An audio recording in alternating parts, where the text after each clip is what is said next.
Assalamualaikum warahmatullahi wabarakatuh. Halo teman-teman, kami dari kelompok 21 akan mempresentasikan tentang teori kultivasi. Pertama-tama, saya akan memperkenalkan diri terlebih dahulu. Yang pertama, saya Karunia Syafitri Hadiyatullah dengan NIM 031. Apa sih teori kultivasi itu? Yang pertama, kita akan membahas tokohnya terlebih dahulu. Teori kultivasi pertama kali diperkenalkan oleh George Gardner yang lahir di Budapest, Hongaria pada tanggal 8 Agustus 1919.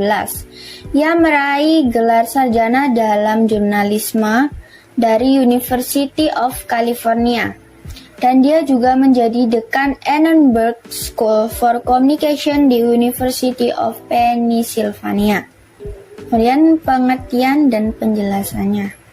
Teori kultivasi merupakan bagian dari komunikasi massa yang membahas efek dari komunikasi yang dikembangkan oleh George Gardner. Teori ini menjelaskan tentang efek jangka panjang dari televisi yang menanamkan sebuah ideologi kepada audiens sesuai dengan apa yang mereka lihat di televisi.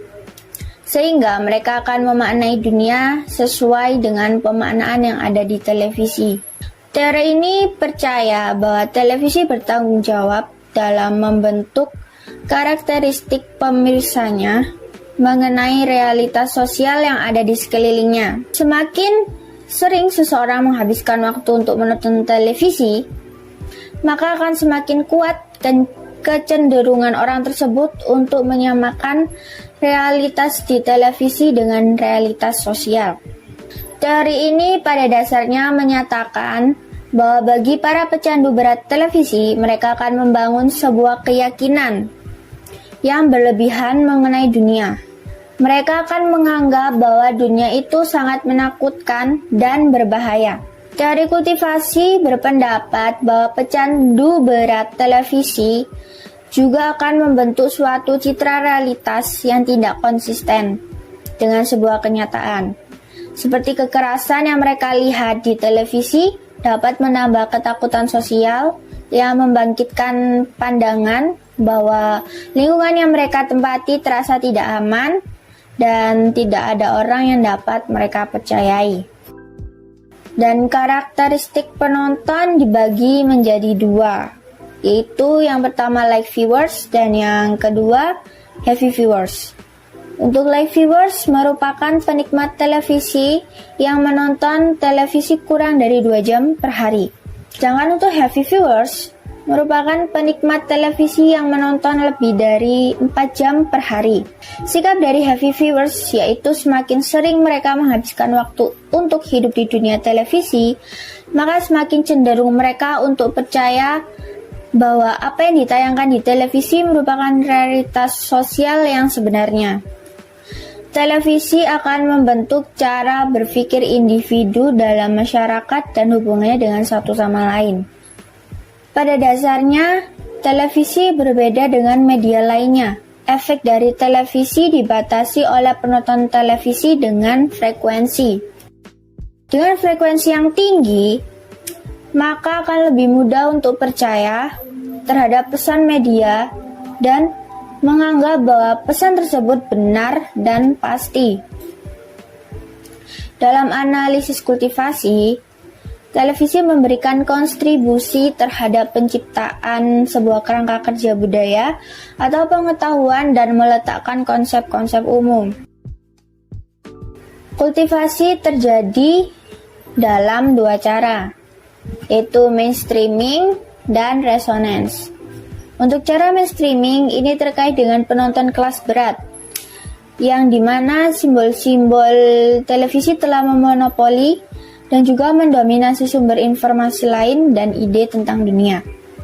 Dan untuk cara resonance, penonton akan melihat berbagai hal melalui televisi yang hampir sama dengan realitas mereka dalam kesehariannya. Untuk asumsi-asumsi teori kultivasi ada 3.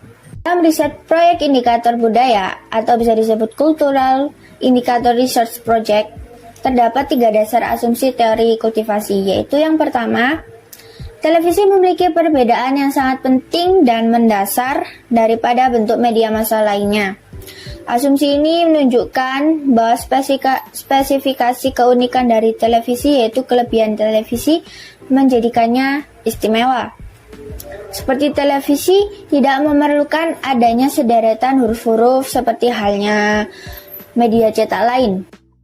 Televisi sendiri bersifat audio dan visual, maka dari itu cukup menampilkan sebuah gambar dan suara, maka penonton akan memahaminya sendiri. Dan juga televisi tidak memerlukan mobilitas, oleh karena itu kita tidak perlu mobilitas atau akses kemana-mana untuk menontonnya.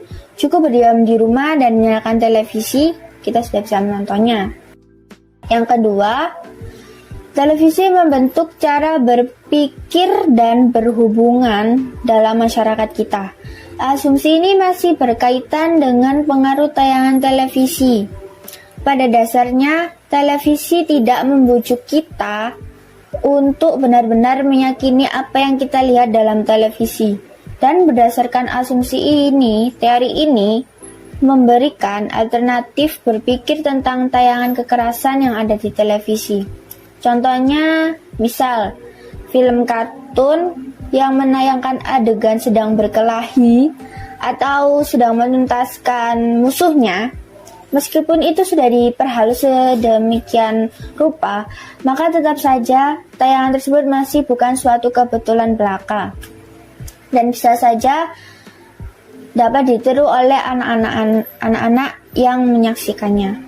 Dan ketiga, televisi hanya memberi pengaruh yang terbatas. Televisi memiliki efek relatif kecil, akan tetapi karena sifat yang simultan atau bersamaan, maka ia memiliki efek yang memanjang.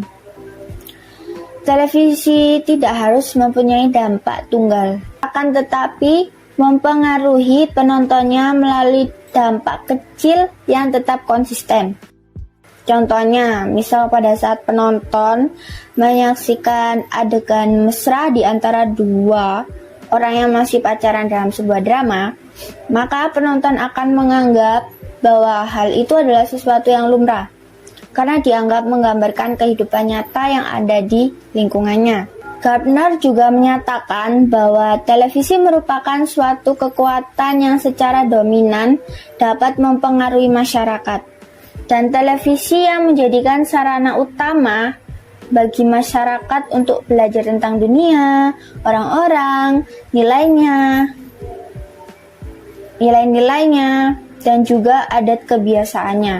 Maka, apa yang ditayangkan di televisi akan dipandang sebagai sebuah kehidupan yang nyata dalam kehidupan sehari-hari. Persepsi apa yang dibangun di benak Anda tentang masyarakat dan budaya sangat ditentukan oleh televisi. Jadi, kesimpulannya yaitu semakin lama seseorang menghabiskan waktu untuk menyaksikan televisi, maka akan semakin mereka mempercayai realitas sosial yang ada di dalam televisi. Dengan kata lain, media televisi akan sangat mempengaruhi pola kehidupan, tingkah laku, dan juga pola pikir seseorang yang menontonnya. Sekian dari saya, mohon maaf bila ada kesalahan dalam menjelaskan. Terima kasih. Wassalamualaikum warahmatullahi wabarakatuh.